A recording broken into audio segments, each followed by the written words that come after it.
Renungan Malam, God's Amazing Grace atau Kasih Karunia Allah yang Mengagumkan oleh Ellen G. White, tanggal 24 Januari 2026. Mari kita berdoa. Bapa kami yang di sorga, Allah pencipta langit dan bumi, laut beserta segala isinya.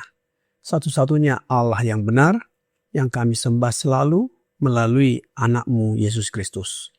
Kami bersyukur dan berterima kasih oleh sebab penyertaan dan perlindungan Bapa bagi kami sepanjang hari Sabat dalam seluruh perbaktian dan penata layanan kami. Biarlah berkat Sabat menjadi bagian kami. Pada malam ini kami akan mendengarkan firman-Mu. Mohon karuniakan Roh Yesus Kristus dalam hati kami, menuntun dan mengajari kami agar dapat mengerti dan menghidupkan setiap firman yang kami pelajari dan dengarkan. Besertalah dengan kami sepanjang malam ini, ya Bapa. Kami persembahkan doa ini di dalam nama Yesus yang adalah Tuhan dan Juru Selamat kami. Amin. Renungan malam ini akan dibacakan oleh Saudari Neti Marbun.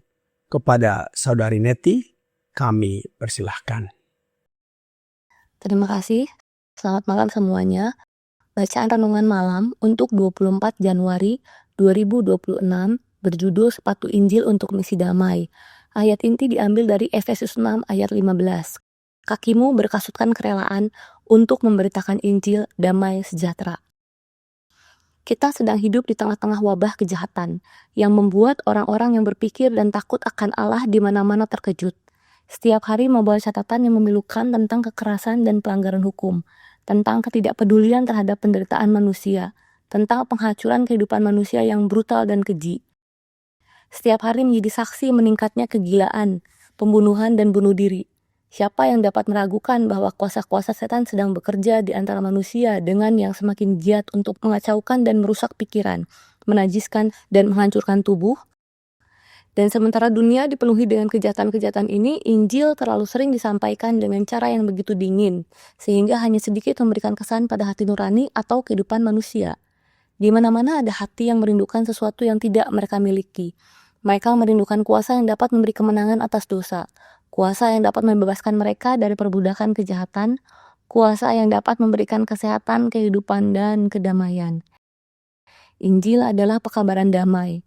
Kekristenan adalah suatu sistem yang bila diterima dan dituruti akan menyebarkan damai, keharmonisan, dan kebahagiaan ke seluruh dunia. Agama Kristus akan mempersatukan dalam persaudaraan yang erat semua orang yang menerima ajarannya. Damai Kristus lahir dari kebenaran. Itu adalah keselarasan dengan Allah. Dunia bermusuhan dengan hukum Allah. Orang berdosa bermusuhan dengan penciptanya, dan akibatnya mereka juga bermusuhan satu sama lain. Manusia tidak dapat menciptakan damai. Rencana manusia untuk memurnikan dan mengangkat individu atau masyarakat akan gagal menghasilkan perdamaian karena tidak menyentuh hati. Satu-satunya kuasa yang dapat menciptakan atau mempertahankan perdamaian sejati adalah kasih karunia Kristus. Ketika kasih karunia ini tertanam di dalam hati, ia akan mengusir nafsu jahat yang menyebabkan perselisihan dan perpecahan. Wajah-wajah pria dan wanita yang berjalan dan bekerja bersama Allah memancarkan damai sorga. Mereka dikelilingi oleh suasana sorgawi. Bagi jiwa-jiwa ini, kerajaan Allah telah dimulai.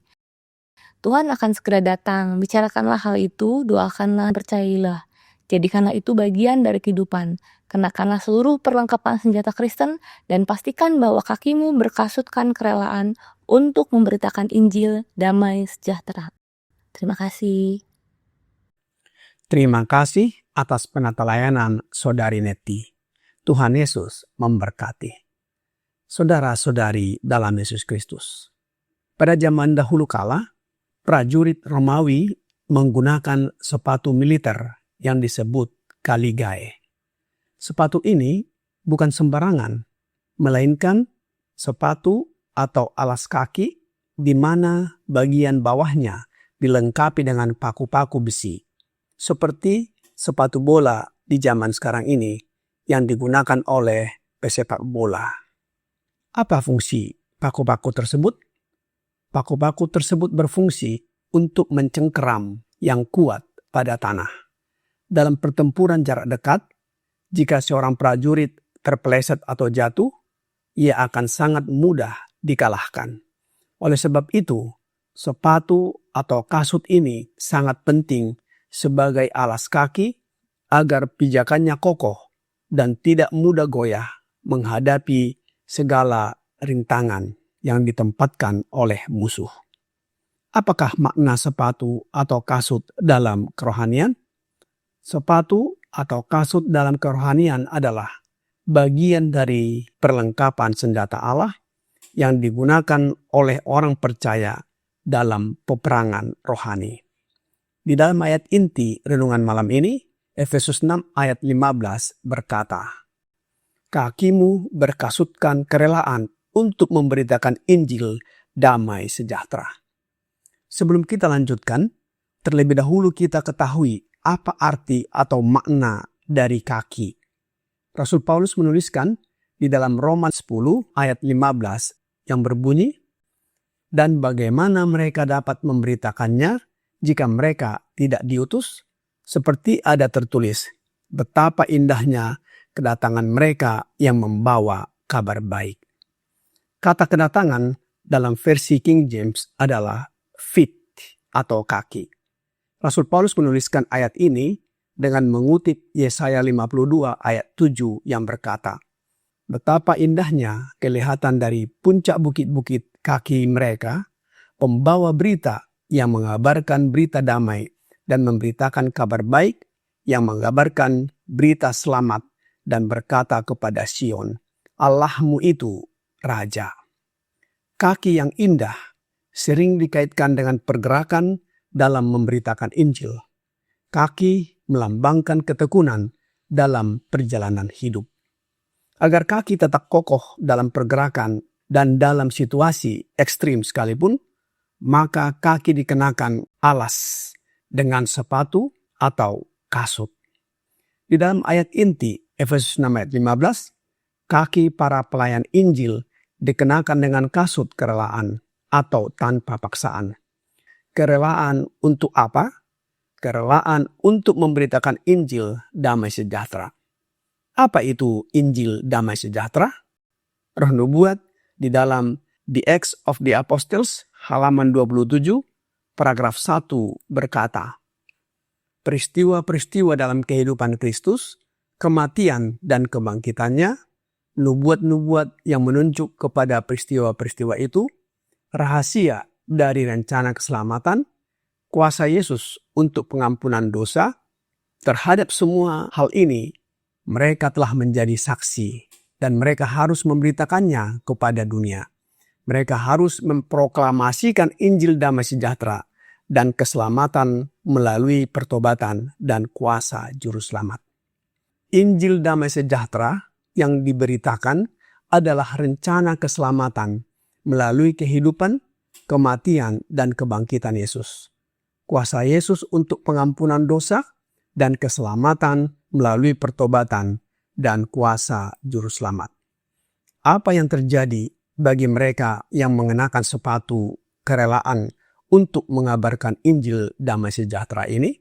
Di dalam manuskrip 127 tahun 1902, paragraf 21 berkata, "Biarlah setiap pelayan Tuhan belajar mengenakan kasut Injil. Barang siapa berkasutkan persiapan Injil damai sejahtera akan berjalan sebagaimana Kristus berjalan. Ia akan mampu mengucapkan kata-kata yang benar dan mengatakannya dengan kasih.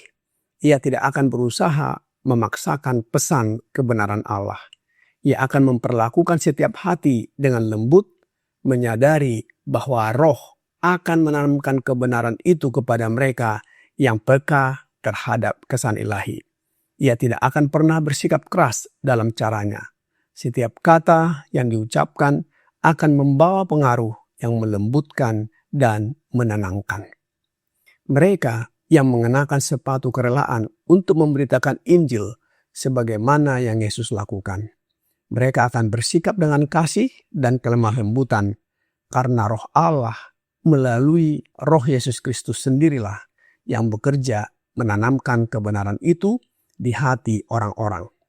Sikap yang benar bukanlah keras atau memaksa, melainkan penuh empati dan kesadaran rohani, sehingga setiap perkataan yang diucapkan membawa pengaruh yang menenangkan, melembutkan hati, dan mencerminkan kasih Allah.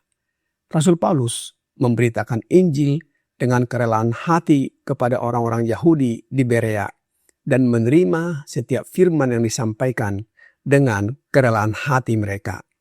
Apa hasilnya? Di dalam Kisah Para Rasul 17 ayat 11 dan 12 berkata, orang-orang Yahudi di kota itu lebih baik hatinya daripada orang-orang Yahudi di Tesalonika, karena mereka menerima firman itu dengan segala kerelaan hati dan setiap hari mereka menyelidiki kitab suci untuk mengetahui apakah semuanya itu benar demikian. Banyak di antara mereka yang menjadi percaya, juga tidak sedikit di antara perempuan-perempuan terkemuka dan laki-laki Yunani. Saudara-saudari dalam Yesus Kristus, betapa pentingnya kita mengabarkan Injil damai sejahtera kepada dunia ini. Injil itu adalah kabar baik, kabar keselamatan melalui Yesus Kristus yang mendamaikan kita manusia dengan Allah Bapa. Darahnya yang tercurah dalam kasih dan ketaatan menjadi sarana bagi setiap jiwa yang bertobat untuk disucikan dan diperbaharui. Yang menerima mendapatkan damai sejahtera dan yang memberitakan juga mendapatkan hal yang sama. Setiap orang yang mendengar dan menghidupkannya akan mendapatkan damai sejahtera dari Allah dalam hidup mereka. Inilah dasar kehidupan itu karena kita diutus oleh Allah. Kiranya renungan malam ini membawa pembaharuan dan sukacita bagi kita. Tuhan Yesus memberkati. Mari kita berdoa. Bapa kami yang di sorga, terima kasih atas firman yang sudah kami dengarkan malam ini. Tolonglah kami agar kami mengenakan sepatu atau kasut, yaitu kerelaan hati, bersedia mengabarkan Injil, kabar baik, kabar keselamatan kepada dunia ini. Sehingga banyak jiwa yang datang dan bertobat, serta memperoleh pengampunan dosa mereka. Ajarlah kami untuk hidup dalam kesetiaan, kasih dan kelemah lembutan, serta menjadi terang bagi sesama kami. Oleh sebab itu ya Bapa, kami mohon karuniakan roh anak-Mu Yesus Kristus dalam hati kami, agar kami dapat berjalan sebagaimana Yesus berjalan, dan menjadi berkat bagi orang lain. Biarlah karakter kami diubahkan menjadi serupa dengan karakter Yesus dan bersiap menyambut kedatangannya yang kedua kali, serta diangkat masuk ke dalam kerajaan sorga. Banyak dosa dan pelanggaran yang kami lakukan ya Bapa. Mohon ampuni kami. Kami persembahkan doa ini melalui Yesus Kristus yang adalah Tuhan dan Juru Selamat kami. Amin.